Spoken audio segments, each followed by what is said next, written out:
ഈ വീഡിയോയിൽ national research foundation എന്ന ഒരു ബോഡിനെ കുറിച്ചാണ് നമ്മൾ ഡിസ്കസ് ചെയ്യാനായിട്ട് പോകുന്നത്. Of course this comes as A part of NEP 2020.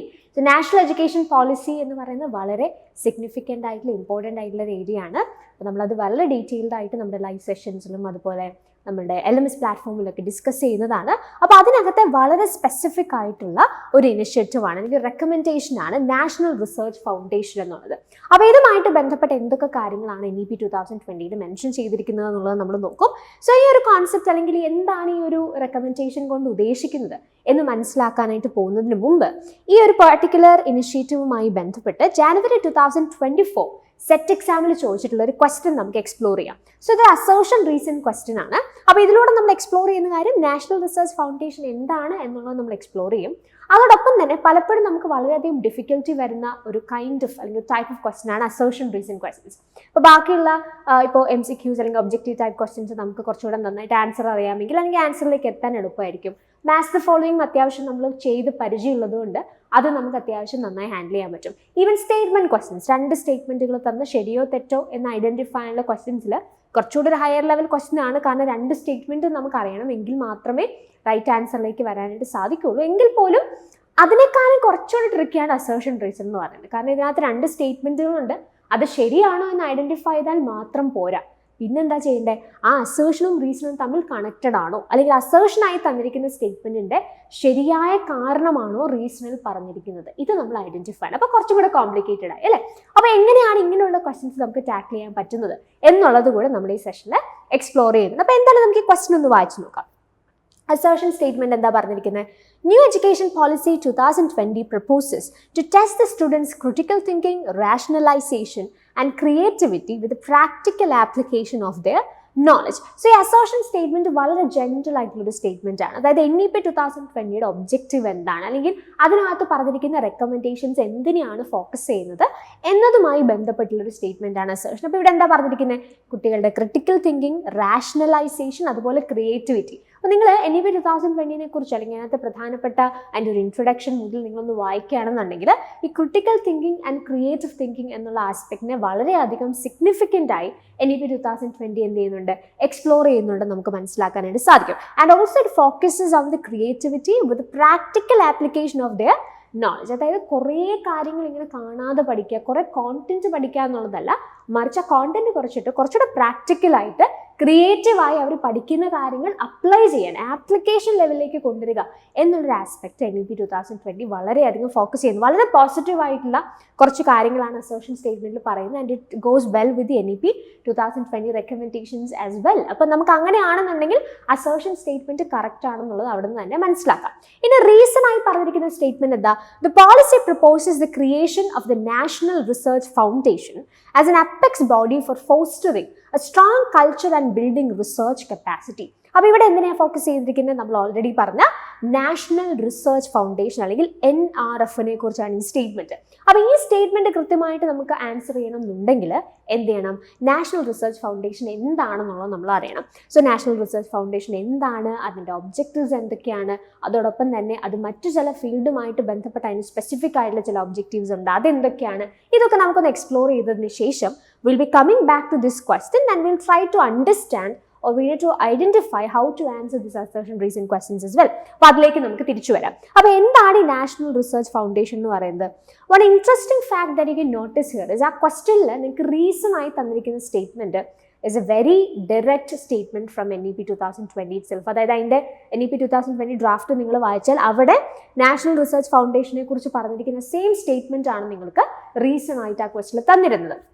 So the National Research Foundation will be created as an apex body for fostering a strong research culture and building research capacity across higher education. അപ്പോൾ എന്താണ് ഈ NRF അല്ലെങ്കിൽ national research ഫൗണ്ടേഷൻ്റെ ഉദ്ദേശം? It will be N apex body. ഇത് റിസർച്ചുമായിട്ട് ബന്ധപ്പെട്ട് രാജ്യത്തെ research capacity അല്ലെങ്കിൽ രാജ്യത്തെ റിസർച്ചിനുള്ളൊരു എൻവയൺമെൻറ്റ്, അങ്ങനെ ഒരു റിസർച്ച് കൾച്ചർ ഡെവലപ്പ് ചെയ്യുന്നതുമായി ബന്ധപ്പെട്ട് ഒരു വളരെ ഇമ്പോർട്ടൻ്റ് ആയിട്ടുള്ള ഒരു ഇനിഷ്യേറ്റീവ് ആയിട്ടാണ് നാഷണൽ റിസർച്ച് ഫൗണ്ടേഷൻ എന്ത് ചെയ്യാൻ പോകുന്നത്, നിലവിൽ വരാനായിട്ട് പോകുന്നത്. അങ്ങനെ ഒരു റെക്കമെൻഡേഷനാണ് NEP 2020 NRF അഥവാ നാഷണൽ റിസർച്ച് ഫൗണ്ടേഷനെ കുറിച്ച് നമുക്ക് കാണാനായിട്ട് സാധിക്കും. So it's an apex body for fostering A strong research culture and building research capacity. അപ്പോൾ ഇവിടെ വളരെ സ്പെസിഫിക് ആയിട്ട് അവർ പറയുന്ന ഒരു കാര്യം എന്താ? NRF will provide a reliable base of merit-based but equitable peer-reviewed research funding. ഇപ്പം നമ്മൾ നോക്കുകയാണെന്നുണ്ടെങ്കിൽ രാജ്യത്തെ ഡിഫറെൻറ്റ് മേഖലകളുമായിട്ട് ബന്ധപ്പെട്ട് അല്ലെങ്കിൽ റിസർച്ചുമായിട്ട് ബന്ധപ്പെട്ട് അല്ലെങ്കിൽ ഈ റിസർച്ചിൻ്റെ ഫണ്ടിങ്ങുമായിട്ട് ബന്ധപ്പെട്ട് പ്രവർത്തിക്കുന്ന ഒരുപാട് ഇൻസ്റ്റിറ്റ്യൂഷൻസ് നമുക്ക് കാണാനായിട്ട് സാധിക്കും. അപ്പം നമുക്ക് വളരെ നന്നായിട്ട് അല്ലെങ്കിൽ ഏറ്റവും വളരെ കണക്ട് ചെയ്യാൻ പറ്റുന്ന ഒരു ഏജൻസി അല്ലെങ്കിൽ ഒരു ഇൻസ്റ്റിറ്റ്യൂഷൻ എന്ന് പറഞ്ഞാൽ ഓഫ് കോഴ്സ് UGC അല്ലെ, യൂണിവേഴ്സിറ്റി ഗ്രാൻഡ്സ് കമ്മീഷൻ. അപ്പോൾ അവരെന്ത് ചെയ്യുന്നുണ്ട്, ഈ ഫണ്ടിങ്ങുമായിട്ട് അല്ലെങ്കിൽ ഈ റിസർച്ചുമായിട്ട് ബന്ധപ്പെട്ട് ഫണ്ട് പ്രൊവൈഡ് ചെയ്യുന്ന ഒരു ഇൻസ്റ്റിറ്റ്യൂഷനാണ്. അപ്പം നമ്മൾ ഇവിടെ പറയുന്ന ഒരു പോയിന്റ് എന്താണെന്ന് വെച്ചാൽ, ഇങ്ങനെ കറൻ്റ്ലി ഉള്ള ഇപ്പം UGC ഉണ്ട്, അതുപോലെ ICMR, ICAR അങ്ങനെയൊക്കെ പറഞ്ഞ ഡിഫറെൻറ്റ് ഇൻസ്റ്റിറ്റ്യൂഷൻസ് നമുക്ക് കാണാൻ പറ്റും. സോ NRF വരുന്നതോടുകൂടി ഫണ്ടിങ് മുഴുവൻ അല്ലെ കറൻ്റ്ലി ഫണ്ടിങ് കൊടുത്തുകൊണ്ടിരിക്കുന്ന ഈ ഇൻസ്റ്റിറ്റ്യൂഷൻസിനെല്ലാം സബ്സ്റ്റിറ്റ്യൂട്ട് ചെയ്തിട്ട് NRF വരുന്നു എന്നുള്ളൊരു ഐഡിയ അല്ല NEP 2020 പറയുന്നത്. മറിച്ച് എന്താ അവിടെ ഫോക്കസ് ചെയ്തിരിക്കുന്നത്, ഇങ്ങനെയുള്ള ബോഡീസ് തന്നെയായിരിക്കും എന്ത് ചെയ്യുന്നത്, ഫെർദർ ഈ ഫണ്ടിങ്ങിൻ്റെ പ്രോസസ്സ് നടത്തുന്നത്. പക്ഷേ NRF എന്ത് ചെയ്യാണ്, അതിനൊരു മേൽനോട്ടം വഹിക്കുകയാണ്. അതായത് ഇത്തരത്തിൽ ഈ ഫണ്ട് കൊടുക്കുന്ന ഇൻസ്റ്റിറ്റ്യൂഷൻസ് കൃത്യമായി മെറിറ്റ് ബേസിൽ എല്ലാവരിലേക്ക് അല്ലെങ്കിൽ എത്തേണ്ട സ്ഥലങ്ങളിലേക്ക് കൃത്യമായി എന്ത് ചെയ്യുന്നുണ്ട്, ഈ ഫണ്ട് എത്തുന്നുണ്ട് എന്നുള്ള കാര്യം ഉറപ്പുവരുത്തുക എന്നുള്ള ഒരു ഉത്തരവാദിത്തമാണ് NRFനുള്ളത്. So it will provide a reliable base of merit based but equitable peer reviewed research funding. അപ്പോൾ ഇതിൽ നിങ്ങൾ കൺഫ്യൂസ്ഡ് ആവരുത്. ഓൾറെഡി ഫണ്ടിങ് പ്രൊവൈഡ് ചെയ്യുന്ന ഇൻസ്റ്റിറ്റ്യൂഷൻസിന് പകരം NRF എന്നുള്ളതല്ല, ആ ഇൻസ്റ്റിറ്റ്യൂഷൻസ് കൃത്യമായി ഫണ്ടിങ് ചെയ്യുമ്പോൾ അത് കൃത്യമായി എത്തുന്നുണ്ടോ, അല്ലെങ്കിൽ മെറിറ്റ് ബേസിൽ ഇക്വിറ്റബിൾ ആയിട്ട് എല്ലാവരിലേക്കും എന്ത് ചെയ്യുന്നുണ്ട്, ഈ റിസർച്ച് ഫണ്ടിങ് പ്രോപ്പറായിട്ട് എത്തുന്നുണ്ടോ എന്നുള്ള കൺസിഡറേഷൻ ആണ് ആര് ചെയ്യുക, NRF ചെയ്യുക. And when you consider the administration part of it, the NRF will be governed independently of the government by a rotating board of governors consisting of the very best researchers and innovators across fields. അപ്പോൾ NRF നമ്മൾ നോക്കുകയാണെന്നുണ്ടെങ്കിൽ അത് എങ്ങനെയാണ്, അതിൻ്റെ governing എങ്ങനെയാണെന്ന് നോക്കിയാൽ it will be N independent body. Independently ഒരു board of governors ആയിരിക്കും എന്ത് ചെയ്യുക, അതും റൊട്ടേറ്റിംഗ് ആയിരിക്കും. ഒരു കൃത്യമായ നിശ്ചിതമായിട്ടുള്ള സമയത്തേക്ക് മാറി മാറി വരുന്ന ഒരു റൊട്ടേറ്റിംഗ് ബോർഡ് ഓഫ് ഗവേണേഴ്സ് ആയിരിക്കും ഇതിൻ്റെ ഗവേണൻസ് ചെയ്യുക. ആൻഡ് ഈ ബോർഡ് ഓഫ് ഗവേണേഴ്സിൽ ആരെയായിരിക്കും അവർ ഉൾപ്പെടുത്തുക, very best researchers and innovators across fields. Different ഫീൽഡ്സുമായിട്ട് ബന്ധപ്പെട്ട റിസർച്ചേഴ്സ് ആൻഡ് ഇന്നോവേറ്റേഴ്സ് ആയിരിക്കും ഈ ഒരു ബോർഡിൻ്റെ ഭാഗമായിട്ട് വരാം. അപ്പോൾ അങ്ങനെയാണെങ്കിൽ എന്താണ് NRFൻ്റെ primary activities, what are the basic objectives or activities, എന്തൊക്കെ ഉത്തരവാദിത്തങ്ങളാണ് NRFനുള്ളത് എന്നുള്ളത് നമുക്ക് നോക്കാം. മേ ബി അങ്ങനെ നിങ്ങളോട് ക്വസ്റ്റ്യൻസ് ചോദിക്കാനായിട്ടുള്ള പോസിബിലിറ്റി ഉണ്ട്. Fund competitive peer-reviewed grant proposals of all types and across all disciplines. Seed, grow and facilitate research at academic institutions. അപ്പോൾ ഒന്ന് ഫണ്ടിങ്ങുമായിട്ട് ബന്ധപ്പെട്ട ഒരു ഉത്തരവാദിത്തത്തെക്കുറിച്ച് നമ്മൾ പറഞ്ഞു. അതുപോലെ തന്നെ അക്കാഡമിക് ഇൻസ്റ്റിറ്റ്യൂഷൻസിൽ റിസർച്ചിന് വേണ്ടിയിട്ടുള്ള ഒരു സാധ്യത ഉണ്ടാക്കുക, അല്ലെങ്കിൽ ആ റിസർച്ച് ഫെസിലിറ്റേറ്റ് ചെയ്യുക, അല്ലെങ്കിൽ അതിൻ്റെ ഡെവലപ്മെൻറ്റുമായിട്ട് ബന്ധപ്പെട്ട കാര്യങ്ങൾ മേൽനോട്ടം വഹിക്കുക. Act as a liaison between researchers and relevant branches of government as well as industry. അതുപോലെ തന്നെ നമുക്കറിയാം റിസർച്ചേഴ്സായിട്ട് അല്ലെങ്കിൽ ഓരോ ഫീൽഡുകളുമായിട്ട് ബന്ധപ്പെട്ട റിസർച്ചേഴ്സ്, അതുപോലെ അവർ അസോസിയേറ്റ് ചെയ്യുന്ന അല്ലെങ്കിൽ ആ ഫീൽഡുമായിട്ട് ബന്ധപ്പെട്ട ഗവൺമെൻറ് ബ്രാഞ്ചസ്, ഇൻഡസ്ട്രി, ഇതൊക്കെ തമ്മിൽ എന്ത് ചെയ്യുക, കണക്ട് ചെയ്യുക. സോ ദാറ്റ് റിസർച്ച് കൊണ്ട് എന്തെങ്കിലും ഒരു ഔട്ട്കം അല്ലെങ്കിൽ പ്രൊഡക്റ്റീവായിട്ട് നമ്മളുടെ ഒരു സോഷ്യൽ വെൽഫെയറിനും വെൽബീയിങ്ങിനും സഹായകമായ രീതിയിൽ എന്ത് ചെയ്യണം, അതിന് ചില റിസൾട്ട്സ് ഉണ്ടാവണം. അപ്പോൾ അതുകൊണ്ട് തന്നെ ഈ റിസർച്ചേഴ്സും ഗവൺമെൻറ്റും അതുപോലെ ഇൻഡസ്ട്രിയും ഇതിനെ മുഴുവനായി അല്ലെങ്കിൽ ഈ മൂന്ന് കണികകളെയും കൃത്യമായി കണക്ട് ചെയ്യുന്ന ഒരു ബോഡി ആയിട്ട് അല്ലെങ്കിൽ അങ്ങനെ കണക്ട് ചെയ്യുന്ന ഒരു ഉത്തരവാദിത്വം കൂടെ NRFനുണ്ടെന്ന് നമുക്ക് പറയാനായിട്ട് സാധിക്കും. Recognise outstanding research and progress, അതായത് റിസർച്ച് മേഖലയിൽ തന്നെ വളരെ ഔട്ട്സ്റ്റാൻഡിങ് ആയിട്ടുള്ള എക്സലൻറ്റ് റിസർച്ചുകൾ ഐഡൻറ്റിഫൈ ചെയ്യുക, റിസർച്ച് പ്രോഗ്രസ് രാജ്യത്തിലുടനീളം ഉണ്ടാവുന്നുണ്ടെന്ന് ഉറപ്പുവരുത്തുക. അപ്പോൾ ഇതൊക്കെയാണ് ഇവരുടെ പൊതുവായിട്ടുള്ള ആക്ടിവിറ്റീസ് എന്ന് പറയുന്നത്.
ബേസിക്കലി നമ്മൾ ഈ NEP 2020 നിങ്ങളിങ്ങനെ വായിച്ചു വരുന്ന സമയത്ത് ടെക്നോളജിയുമായിട്ട് ബന്ധപ്പെട്ട ചില കാര്യങ്ങൾ അവിടെ പറയുന്നതായിട്ട് നിങ്ങൾക്ക് കാണാനായിട്ട് സാധിക്കും. അല്ലെങ്കിൽ എഡ്യൂക്കേഷനുമായിട്ട് ബന്ധപ്പെട്ട് എങ്ങനെയാണ് ടെക്നോളജി യൂസ് ചെയ്യാനായിട്ട് സാധിക്കുന്നത്, അല്ലെങ്കിൽ ടെക്നോളജിക്കലായിട്ടുള്ള ഇൻറ്റഗ്രേഷൻ എങ്ങനെയാണ് എഡ്യൂക്കേഷന് പോസിബിൾ ആവുന്നത്.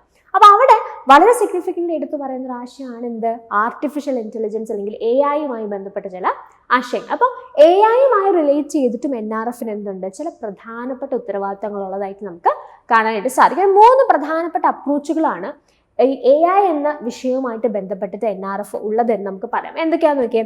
Advancing core AI research, developing and deploying application based research, advancing international research efforts to address global challenges in areas such as healthcare, agriculture and climate change using AI. അപ്പം ഇവിടെ ഒന്ന് AI research, ഏറ്റവും basic ആയിട്ടുള്ള core ആയിട്ടുള്ള AI ബന്ധപ്പെട്ട റിസർച്ചുകൾ കുറച്ചും കൂടി എന്ത് ചെയ്യുക, വ്യാപിപ്പിക്കുക അല്ലെങ്കിൽ അത് വിപുലീകരിക്കുക എന്നുള്ളത് ഒരു പ്രധാനപ്പെട്ട ഉദ്ദേശമാണ്.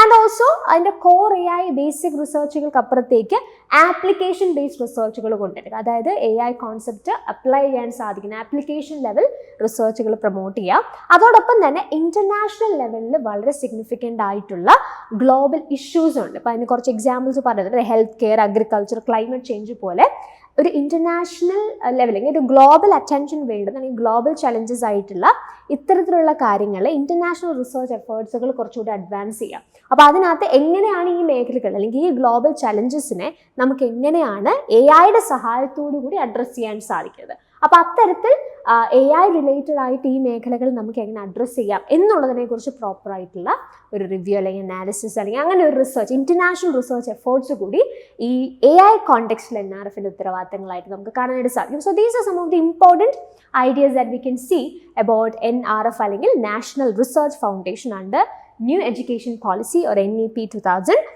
Coming back to the question, നമ്മൾ ഓൾറെഡി ഈ ക്വസ്റ്റ്യൻ്റെ അസേർഷൻ സ്റ്റേറ്റ്മെൻറ്റ് എന്താണെന്നുള്ളത് ഐഡൻറ്റിഫൈ ചെയ്തിരുന്നു, അത് കറക്റ്റ് ആണെന്നുള്ളത് ഐഡൻറ്റിഫൈ ചെയ്തു. റീസൺ സ്റ്റേറ്റ്മെൻറ്റിന് നമുക്ക് നോക്കാം. The policy proposes the creation of the national research foundation as an apex body for fostering A strong culture and building research capacity. അപ്പോൾ ഇവിടെ എന്താ പറഞ്ഞിരിക്കുന്നത്, നമ്മൾ അവിടെ കണ്ട സെയിം കാര്യമാണ് അല്ലേ. NRFൻ്റെ മെയിൻ ഉദ്ദേശം എന്താണ്, it is created as an apex body. എന്താ അതിൻ്റെ agenda, fostering A strong culture and building research capacity. അപ്പോൾ അതാണ് ഇതിൻ്റെ മെയിൻ ആയിട്ടുള്ള ഫോക്കസ് നമുക്ക് ഐഡൻറ്റിഫൈ ചെയ്യാനായിട്ട് സാധിക്കും. അപ്പോൾ അങ്ങനെയാണെങ്കിൽ ഇവിടുത്തെ റീസൺ സ്റ്റേറ്റ്മെൻറ്റും എന്താണ്, ശരിയാണ്. ഇനി നമുക്ക് വരുന്ന ഏറ്റവും വലിയ ട്രബിൾ എന്താ, ഇത് തമ്മിൽ കണക്റ്റഡ് ആണോ അല്ലെങ്കിൽ ഒന്നൊന്നിൻ്റെ റീസൺ ആണോ എന്നുള്ളതാണ് നമുക്ക് ഏറ്റവും കൂടുതൽ ബുദ്ധിമുട്ടായിട്ട് ഐഡൻറ്റിഫൈ ചെയ്യാനായിട്ട് പ്രയാസമുള്ളൊരു ഏരിയ ആയിട്ട് വരുന്നത്. അപ്പോൾ ആദ്യത്തെ പഴി എന്ന് പറഞ്ഞാൽ ചില കാര്യങ്ങൾ നിങ്ങൾ വായിക്കുന്ന സമയത്ത് ഇപ്പോൾ 2 കാര്യങ്ങൾ ഇവിടെ NEPനെ കുറിച്ച് തന്നെയാണ് പറഞ്ഞിരിക്കുന്നത്. 2 ആശയങ്ങളും NEPനെ കുറിച്ച് പറഞ്ഞിട്ടുണ്ടോ, ഇത് കണക്റ്റഡ് ആണോ എന്നുള്ളതല്ല ശരിക്കും നമ്മുടെ ഫാക്ടർ, അല്ലെങ്കിൽ അതല്ല നമ്മളിവിടെ കൺസിഡർ ചെയ്യുന്നത്. മറിച്ച് എന്താ, ഇത് നിങ്ങളുടെ അസേർഷനും ഇത് നിങ്ങളുടെ റീസണുമാണ് അല്ലേ. എന്ന് പറഞ്ഞാൽ ഇവിടെ കൊടുത്തിരിക്കുന്ന അസേർഷനുള്ളൊരു കാരണമാണോ നിങ്ങളുടെ റീസൺ എന്നുള്ളതാണ് ഐഡൻറ്റിഫൈ. അപ്പോൾ ആ രീതിയിൽ അവരെന്താവണം, കണക്റ്റഡ് ആവണം. അപ്പോൾ ഇത് ചിന്തിക്കുമ്പോൾ ഇത് രണ്ടും NEPയുമായിട്ട് റിലേറ്റ് ചെയ്തിട്ടുള്ള ആശയങ്ങൾ തന്നെയാണ്. സോ അവർ രണ്ടും കണക്റ്റഡ് അല്ലേ എന്നുള്ളതല്ല നമ്മളിവിടെ ചിന്തിക്കുന്നത്. മറിച്ച് ഇവിടെ അസേർഷനായി പറഞ്ഞിരിക്കുന്ന കാരണത്തിൻ്റെ അല്ലെങ്കിൽ കാര്യത്തിൻ്റെ ഒരു റീസൺ ആണോ, അല്ലെങ്കിൽ അതിൻ്റെ ഒരു ഇതൊരു കൺക്ലൂഷൻ ആണെങ്കിൽ ആ കൺക്ലൂഷൻ നിങ്ങൾ ഡിറൈവ് ചെയ്ത കാരണമാണോ രണ്ടാമത്തെ സ്റ്റേറ്റ്മെൻ്റ് എന്ന് നോക്കണം. പോയിന്റ് മനസ്സിലായല്ലോ. രണ്ടും ഒരേ ആശയം അല്ലെങ്കിൽ ഒരേ കാര്യം, 2 NEPയിൽ നിന്നുള്ള സ്റ്റേറ്റ്മെൻറ്റുകളാണ് എന്നുള്ളതല്ല, മറിച്ച് അസേർഷൻ ഉള്ള കൃത്യമായ കാരണമാണോ റീസൺ എന്നുള്ളത് ഐഡൻറ്റിഫൈ. ഇതാണ് പ്രാഥമികമായി അസേർഷൻ റീസൺ ക്വസ്റ്റ്യൻസ് അറിയാനായിട്ട് നിങ്ങളെ ഹെൽപ്പ് ചെയ്യുന്ന ഒരു ഫാക്ടർ എന്ന് പറയുന്നത്. അപ്പോൾ ഇവിടെ നിങ്ങൾ അസേർഷൻ സ്റ്റേറ്റ്മെൻറ്റ് നോക്കിയാൽ ഇവിടെ ബേസിക്കലി ഒരു ജനറൽ കാര്യം പറഞ്ഞിരിക്കും. എന്തിനെക്കുറിച്ച്, സ്റ്റുഡൻസുമായിട്ട് ബന്ധപ്പെട്ട് എന്ത് ആസ്പെക്റ്റാണ് ഈ NEP 2020 as a new education policy അവർ ഫോക്കസ് ചെയ്യുന്നത്, അല്ലെങ്കിൽ ഇതിനകത്ത് പറഞ്ഞ ജനറൽ സ്റ്റേറ്റ്മെൻറ്റ് വേറെ NEP 2020യുടെ റെക്കമെൻഡേഷൻസ്, അത് ഏത് തരത്തിലുള്ള റെക്കമെൻഡേഷൻസ് ആണെങ്കിലും അത് എന്തിനെയാണ് ഫോസ്റ്റർ ചെയ്യുന്നത്, അല്ലെങ്കിൽ അത് എന്തിനെയാണ് കോൺസെൻട്രേറ്റ് ചെയ്യുന്നത് എന്നുള്ളതാണ് ആദ്യത്തെ സ്റ്റേറ്റ്മെൻറ്റ്. പക്ഷെ രണ്ടാമത്തെ സ്റ്റേറ്റ്മെൻറ്റ് ഇതിനെക്കുറിച്ചാണ് പറഞ്ഞിരിക്കുന്നത്, റിസർച്ചുമായിട്ട് ബന്ധപ്പെട്ട് അല്ലെങ്കിൽ റിസർച്ച് മേഖലയുമായി ബന്ധപ്പെട്ട് ഒരു അപ്പെക്സ് ബോഡി ക്രിയേറ്റ് ചെയ്യുന്നതിൻ്റെ ആവശ്യകത, അല്ലെങ്കിൽ ആ അപ്പെക്സ് ബോഡിയെക്കുറിച്ചുള്ളൊരു സ്റ്റേറ്റ്മെൻറ്റ് ആണ് എന്ത്, രണ്ടാമത്തെ സ്റ്റേറ്റ്മെൻറ്റ്. അപ്പോൾ ഈ പറയുന്ന അല്ലെങ്കിൽ ഈവൻ ദോ ഈ 2 സ്റ്റേറ്റ്മെൻറ്റുകളും NEP 2020 റിലേറ്റഡ് ആണെങ്കിലും ഇതിനകത്തെ ആദ്യത്തെ സ്റ്റേറ്റ്മെൻറ്റ് ഒരു കാരണമല്ല രണ്ടാമത്തെ സ്റ്റേറ്റ്മെൻറ്റ് നമുക്ക് പറയാനായിട്ട് സാധിക്കും. അപ്പോൾ അഫ്കോഴ്സ് നമുക്ക് എന്ത് പറയാം, both A and R are true, but R is not the correct explanation of A എന്ന ഉത്തരത്തിലേക്ക് നമുക്ക് പോകാനായിട്ട് സാധിക്കും. ഇനി ചില സിറ്റുവേഷൻസിൽ കുറച്ചുകൂടെ കോംപ്ലിക്കേറ്റഡ് ആയിട്ട് നിങ്ങൾക്ക് ചോദ്യങ്ങൾ വരുന്ന സമയത്ത് നിങ്ങൾക്ക് അസർഷൻ റീസൺ ക്വസ്റ്റ്യൻസ് ആൻസർ ചെയ്യാൻ വേണ്ടിയിട്ടുള്ളൊരു ടിപ്പും കൂടെ പറയാം. അപ്പോൾ ഇത് നിങ്ങൾ ട്രൈ ചെയ്ത് നോക്കുക, ക്വസ്റ്റ്യൻസിലൊക്കെ നിങ്ങൾ അപ്ലൈ ചെയ്ത് നോക്കുക. അപ്പോൾ പലപ്പോഴും നിങ്ങൾക്ക് എന്ത് ചെയ്യാൻ പറ്റും, കറക്റ്റായിട്ട് ഉത്തരത്തിലേക്ക് വരാനായിട്ട് സാധിക്കും. അത്യാവശ്യം ഒരു 90-95% ക്വസ്റ്റ്യൻസ് ആ രീതിയിൽ നിങ്ങൾക്ക് ആൻസർ ചെയ്യാനായിട്ട് സാധിക്കും. അപ്പോൾ അതിന് നിങ്ങൾക്ക് ഉപയോഗിക്കാൻ പറ്റുന്ന ഒരു ടിപ്പ് ഇതാണ്. അസർഷൻ റീസൺ സ്റ്റേറ്റ്മെൻറ്റുകൾ നമ്മൾ ഓൾറെഡി പറഞ്ഞു. അസർഷൻ എന്ന് പറയുന്ന ഒരു കൺക്ലൂഷൻ ആണ്, ഒരു അസർഷൻ ആണ് അല്ലേ, നമ്മൾ കൺക്ലൂഡ് ചെയ്യാണ് ഫ്രം ദ ഗിവൺ റീസൺ. അതാണ് ശരിക്കും അസർഷൻ റീസൺ ക്വസ്റ്റ്യൻസിൻ്റെ അതിൻ്റെ ഒരു ആശയം, അതിൻ്റെ ലോജിക് എന്ന് പറയുന്നത്. അപ്പം നിങ്ങൾക്ക് ചെയ്യാൻ പറ്റുന്ന ഒരു കാര്യം എന്താ, ഈ റീസൺ എന്ന് പറഞ്ഞാൽ കാരണം എന്നാണ് നമ്മൾ പറയുന്നത്. കാരണമായിട്ടൊരു സ്റ്റേറ്റ്മെൻറ്റ് വരുമ്പോൾ യൂഷ്വൽ കേസിൽ ഇംഗ്ലീഷ് ലാംഗ്വേജിൽ നമ്മൾ യൂസ് ചെയ്യുന്ന ഒരു ടേമാണ് ബിക്കോസ് എന്ന് പറയുന്നത് അല്ലേ. അപ്പോൾ നിങ്ങൾക്ക് അത് വളരെ ഈസി ആയിട്ട് കണ്ടുപിടിക്കാൻ, അല്ലെങ്കിൽ ഇങ്ങനെ ഇതിപ്പം നിങ്ങൾക്ക് ഈ രണ്ട് ആശയങ്ങളായതുകൊണ്ട് ആ രീതിയിൽ തന്നെ മനസ്സിലാക്കാം. പക്ഷേ കുറച്ചുകൂടെ കോംപ്ലിക്കേറ്റഡ് ആയിട്ടുള്ള ക്വസ്റ്റ്യൻസിൽ നിങ്ങൾക്ക് കൺസേൺ ഉണ്ടെങ്കിൽ, കൺഫ്യൂഷൻ ഉണ്ടെങ്കിൽ നിങ്ങൾക്ക് ചെയ്യാൻ പറ്റുന്ന കാര്യം എന്താ, അസേർഷൻ സ്റ്റേറ്റ്മെൻറ്റ് വായിച്ചതിന് ശേഷം ബിക്കോസ് എന്ന് ചേർത്ത് റീസൺ സ്റ്റേറ്റ്മെൻറ്റ് ഒന്ന് വായിച്ചു നോക്കാം. അപ്പോൾ അത് സെൻസിബിൾ ആയിട്ട് നിങ്ങൾക്ക് തോന്നുന്നുണ്ടോ എന്നുള്ളത് ഐഡൻറ്റിഫൈ. അസേർഷൻ സ്റ്റേറ്റ്മെൻറ്റ് വായിക്കുക, അതിനുശേഷം ബിക്കോസ് എന്ന് ചേർത്ത് റീസൺ സ്റ്റേറ്റ്മെൻറ്റ് വായിക്കുക. അപ്പോൾ അത് തമ്മിൽ കണക്റ്റഡ് ആണ്, അല്ലെങ്കിൽ അസേർഷൻ്റെ കാരണമായിട്ട് നിങ്ങൾക്ക് റീസൺ സ്റ്റേറ്റ്മെൻറ്റ് കൃത്യമായിട്ട് അവിടെ പ്ലേസ്ഡ് ആവുന്നുണ്ടെങ്കിൽ, അത് സെൻസിബിൾ ആയി തോന്നുന്നു എന്നുണ്ടെങ്കിൽ you can go with both A and R are true and R is the correct explanation of it. ഇതൊരു ടിപ്പാണ്, നിങ്ങൾക്ക് അസേർഷൻ റീസൺ ക്വസ്റ്റ്യൻസിലൊക്കെ ഒന്ന് ട്രൈ ചെയ്ത് നോക്കാം. അപ്പോൾ എന്തായാലും ഈ ക്വസ്റ്റ്യൻ്റെ right answer is option B. നമ്മളത് ഓൾറെഡി എക്സ്പ്ലോർ ചെയ്തതാണ്. അപ്പോൾ നമ്മളിവിടെ എന്താ പഠിച്ചത്, നാഷണൽ റിസർച്ച് ഫൗണ്ടേഷൻ അല്ലെങ്കിൽ NRF എന്ന് പറയുന്ന ഒരു വളരെ ഇമ്പോർട്ടൻ്റ് അല്ലെങ്കിൽ ഇനിഷ്യേറ്റീവ് അല്ലെങ്കിൽ ബോഡി NEP 2020 എക്സ്പ്ലോർ ചെയ്യുന്നുണ്ട്. അപ്പോൾ അത് നിങ്ങൾക്ക് റീസെൻറ്റ് എക്സാമിൽ എക്സ്പ്ലോർ ചെയ്തത് ചോദിച്ചിട്ടുണ്ട്. അപ്പോൾ NRFനെ കുറിച്ചാണ് നമ്മൾ ഡീറ്റെയിൽ ചെയ്തത്. അതോടൊപ്പം തന്നെ NEP റിലേറ്റഡ് ആയിട്ടുള്ള വളരെ ഇമ്പോർട്ടൻ്റ് ആയിട്ടൊരു ഒബ്ജക്റ്റീവ് ആ ക്വസ്റ്റ്യനിൽ നമ്മൾ കണ്ടു. ആൻഡ് ഓൾസോ അസേർഷൻ റീസൺ ക്വസ്റ്റ്യൻസിൽ നിങ്ങൾക്ക് എങ്ങനെയാണ് കാര്യങ്ങൾ ചെയ്യാൻ കഴിയുക, അല്ലെങ്കിൽ അസേർഷൻ റീസൺ ക്വസ്റ്റ്യൻസ് എങ്ങനെയാണ് നമുക്ക് നന്നായിട്ട് ആൻസർ ചെയ്യാൻ പറ്റുക എന്നുള്ളത് നമ്മളിതിനകത്ത് വളരെ ഡീറ്റെയിൽഡ് ആയിട്ട് നോക്കി. അപ്പോൾ ഐ ഹോപ്പ് നിങ്ങൾക്ക് NEP 2020 ബന്ധപ്പെട്ട വളരെ ഇമ്പോർട്ടൻ്റ് ആയിട്ടുള്ള ഒരു ഇനിഷ്യേറ്റീവ് പഠിക്കാനായിട്ട് സാധിച്ചു എന്ന് എക്സ്പെക്ട് ചെയ്യുന്നു. സോ ഇങ്ങനെ ഡീറ്റെയിൽഡ് ആയിട്ട് നിങ്ങളുടെ ക്വസ്റ്റ്യൻസ് ഡിമാൻഡ് ചെയ്യുന്ന രീതിയിലുള്ള ക്ലാസ്സുകൾ നിങ്ങൾക്ക് സെറ്റ് കോച്ചിങ്ങുമായി ബന്ധപ്പെട്ടിട്ട് പ്രൊവൈഡ് ചെയ്യുന്നതായിരിക്കും. അപ്പോൾ എന്തായാലും നമ്മുടെ കോഴ്സുകളെക്കുറിച്ചൊക്കെ കൂടുതൽ അറിയാൻ താല്പര്യമുണ്ടെങ്കിൽ നിങ്ങൾക്ക് താഴെ കൊടുത്തിരിക്കുന്ന നമ്പറിൽ കോൺടാക്റ്റ് ചെയ്യാവുന്നതാണ്. സോ എക്കണോമിക്സ്, കൊമേഴ്സ്, പേപ്പർ 1 എന്നീ വിഷയങ്ങളിലാണ് നമ്മൾ സെറ്റ് കോച്ചിങ് പ്രൊവൈഡ് ചെയ്യുന്നത്. 24/7 നിങ്ങൾക്ക് ആക്സസ് ചെയ്യാൻ പറ്റുന്ന ഒരു LMS പ്ലാറ്റ്ഫോം അവൈലബിൾ ആണ്. അതിനോടൊപ്പം തന്നെ നിങ്ങൾക്ക് ലൈവ് സെഷൻസ് കൂടെ പ്രൊവൈഡ് ചെയ്യുന്ന ഒരു സിസ്റ്റമാണ് നമ്മളുടെ കോച്ചിങ്ങിൻ്റെ ഭാഗമായിട്ട് നമ്മൾ എക്സ്പ്ലോർ ചെയ്യുന്നത്. സോ നിങ്ങൾക്ക് കോഴ്സിനെ കുറിച്ച് കൂടുതൽ വിവരങ്ങൾ അറിയാനൊക്കെ താല്പര്യമുണ്ടെങ്കിൽ തീർച്ചയായും താഴെ കൊടുത്തിരിക്കുന്ന നമ്പറിൽ കോൺടാക്ട് ചെയ്യാവുന്നതാണ്. So that's it for this video. Thank you and happy learning.